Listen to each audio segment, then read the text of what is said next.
안녕하세요. 홍예수입니다. 지구의 생명체 별의 존재에 대해서 페이지 20페이지 중간에서부터 좀 읽어드리겠습니다.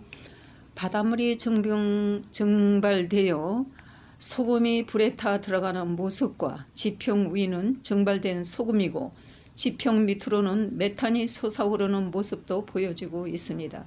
이렇게 증발된 바다 소금에서도 생명체가 존재하고 있는 모습들을 현미경으로 밝혀내고 있으며 동굴 속 깊이에서도 수만에서 수천 년에 이르는 미생물들이 동면하고 불덩이로 되었던 지구 속에서 살아남은 미생물들도 존재하였다는 것을 밝히고 있습니다.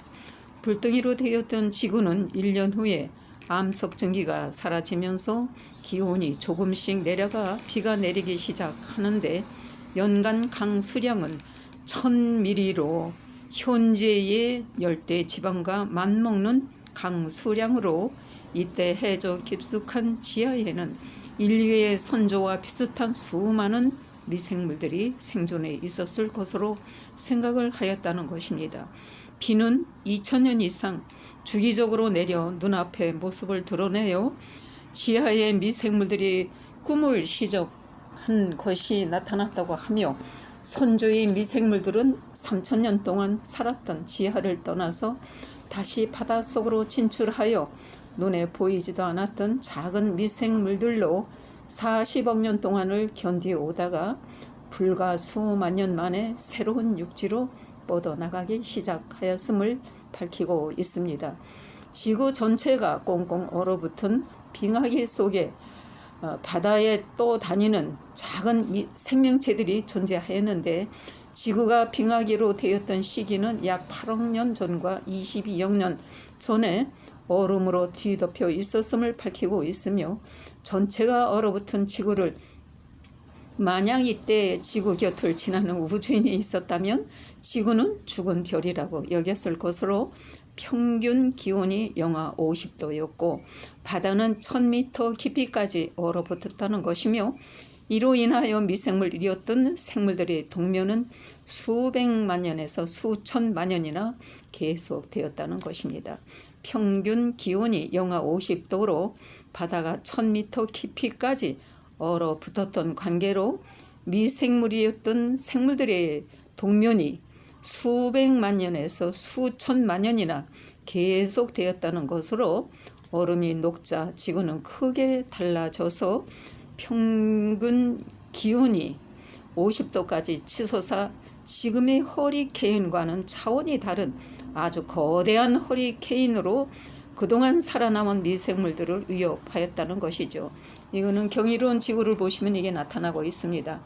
위기에 몰렸던 세균이었던 인류의 생명은 간신히 살아남은 후에 20억 년 전에 지구 동결 현상을 겪었던 진핵 생물로 크기가 약 1000배의 미생물로 진화해 6억 년 전에 지구 동결 현상 후에 지구 역사상 최초의 대형 생물로 진화하였다는 것을 밝히고 있습니다.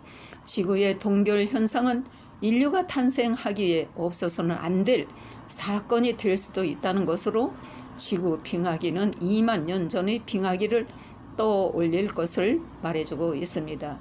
1000m 깊이까지 얼어붙었던 지구가 다시 얼음을 무너지고 얼어붙었던 바다가 녹아내리고 파도 해일이 일어나는 과정을 보여주는 것은 그러한 바다 속에서도 하나의 생물체는 온갖 순환을 견뎌내며 유유히 떠다니는 생물체의 존재를 알리고 있고 그 생명체가 형성되어 하나의 구조를 이루어내는 모습을 보여주고 있습니다. 빙하기 중앙 가운데서도 물고기들은 영향을 받지 않았으며 얼음을 피하여 동물들도 모여 살았다는 것을 알려주고 있습니다. 빙하로 뒤덮였던 그린란드 섬은 빙하가 녹아서 고온 지면과 전혀 다른 수수께끼 미화석, 이 미화석은 멀리서 길을 잃고 다니는 온돌이라고 되어 있습니다. 미화석이 있는데 그린란드 섬에 남아있는 미화석은 빙하가 녹으면서 남아있는 것으로 미화석이 있다는 것은 그 장소에 빙하가 있었다는 증거로 2만 년 전의 빙하기는 지구의 일부분이라 하며 일부의 지구 대륙이 이동하여 미화작용으로 인하여 생성된 퇴적암이 된 미화석이 남게 되는 것을 설명하고 있습니다. 캐나다 온타리오 주에 있는 숲에서 시생대의 표적인 24억 년 전에 미화작용으로 생성된 퇴적암 미화석은 지층 속에 갇혀있는 빙하 퇴적물로 약 24억 년 전에서 22억 년 사이 빙하 퇴적물로 깔렸다고 합니다. 22억 년 이상 오래된 빙하 퇴적물은 유럽을 비롯해서 전 세계에서 확인되었다고 하며 지구는 오랜 세월 동안 대륙의 이동으로 위치가 많이 달라졌다는 것으로 조셉 커슈빙크 박사입니다. 캘리포니아 공과대학이죠. 조셉 커슈빙크 박사는 남아프리카 메마른 강가에서 22억 년 전 뭉쳐진 용암을 발견하였다고 하였습니다. 당시의 위도를 알 수 있는 것은 용암이 뭉쳐 이동하면서 용암이 흘러내리는 모습과 용암이 식으면서 자기장을 발생하여 방향을 보존하고 있기 때문에 참으로 귀중한 자료라 하여 자기장으로 당시의 위도를 알 수 있다고 하였습니다. 용암 속엔 자기를 띤 많은 광물이 포함되어 있어 용암이 녹아 있을 때 나침판 모양으로 지구의 방향을 향하고 있기 때문에 용암은 나침판과 마찬가지로 식어서 굳어지면 그 방향이 영원히 기록으로 남게 되므로 그 장소의 위도를 알아낼 수 있다는 것이죠. 용암이 식어 굳어진 상태의 자기장에서 위도를 가리키고 있어 적도 표시를 알아낼 수 있다고 조셉 커스빙크 박사 캘리포니아 공과대학입니다. 밝히고 있습니다. 빙하기가 시작되고 있었던 지역과 당시 빙하기 적도 부근을 덮었던 것으로 북쪽으로 갈수록 훨씬 더 추웠던 것으로 나타내고 있었음을 밝히고 있으며 지구 전체가 적도까지 꽁꽁 얼어붙어 있음을 알 수 있다고 하였습니다. 적도 부근의 빙하 퇴적물은 9억 년 전에서 6억 년 사이에서도 발견된다고 합니다.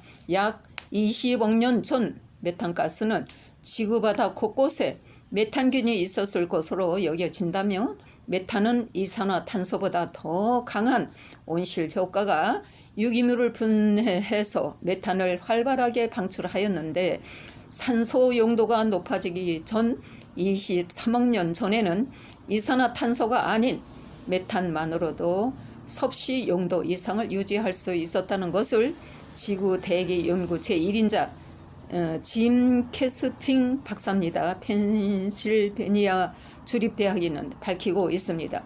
산소 농도가 높아지기 전 23억 년 전에는 가스 농도가 더 높았다는 것이죠. 지구의 기온은 메탄의 온실 효과로 인한 영상의 기온이 어떻게 해서 완전히 지구가 얼어붙었을까요? 라는 의문점에 짐 캐스팅 박사는 22억 년 전 동결 현상이 일어나기 전 지구는 높은 용도의 메탄 때문에 지구는 붉은 빛을 띄었을 것으로 보았으며 육지에는 식물도 동물들이 움직이는 모습도 없었으며 당시 생물은 미생물로 바다에 살고 있었으므로 계속해서 메탄을 방출하는 메탄균 그 주변에는 인류의 선조가 있었는데 메탄균과 마찬가지로 미생물이었다고 여겨진다는 것을 밝혀내고 있습니다. 지구가 더워지면 높은 용도로 메탄이 생기고 그 때문에 지구의 바다가 붉어진 상태의 모습을 보여주며 바다가 더워진 상태에서도 미생물과 메탄균들이 존재하여 메탄균과 인류의 선조 미생물들의 존재를 알려주고 있습니다. 메탄이 거의 떨어질 즈음에 지구의 동결 현상이 일어나 메탄을 잃어버린 지구는 급격히 전면적인 동결 현상이 일어나 바다가 식기 시작하는 상태로 지구를 데웠던 생명이 이번엔 지구를 얼어버리는다는 것이죠. 이제 완전히 반대로 돌아섰죠. 완전히 얼어붙은 지구의 그 사이에도 화산 활동은 계속되었다는 것이며 자연적인 동결 현상은 수백만 년에서 수천만 년으로 계속되었다는 것입니다.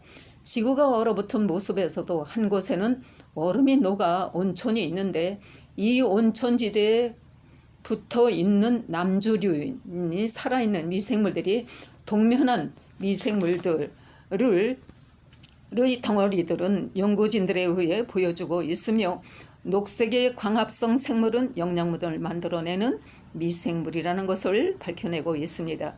지구 동결 시 인류의 선조가 견뎌내고 있음을 발견한 것은 비고 마티슨 박사입니다.